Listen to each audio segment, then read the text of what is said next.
We have some catching up to do. Last year on Valentine's Day, I was laid off from my job at a startup. I didn't want to get a job. I wanted to make money. First, I was just doing some part-time culinary assisting at a cooking school. Then I landed my first food business consulting client. It was all going well until things started going really well. And I, out of nowhere, was hired as a private meal prep chef by a AI startup of 7 22-year-old boys who had just moved to the city and were living and working out of a loft in Tribeca. I did that for a couple months, and then one Instagram DM later, started a new gig as the full-time private chef for an ultra-wealthy couple. Life started operating in these cycles where I would take on an extra gig, work my ass off for 6 to 10 weeks straight, take a few weeks off, and then jump into the next opportunity. At the beginning of 2026, I did what any reasonable person would do, and I spent all of my disposable income on 6 weeks in Tokyo attending international sushi school.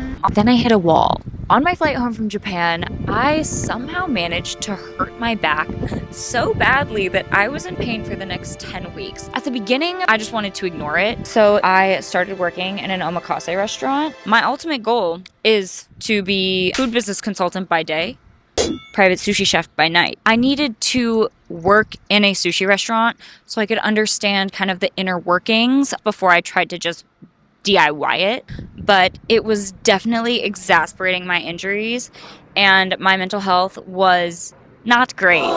So I quit. That was about a month ago. Since then, I've basically just been focusing on my health and plotting. And this weekend I have my first private sushi dinner.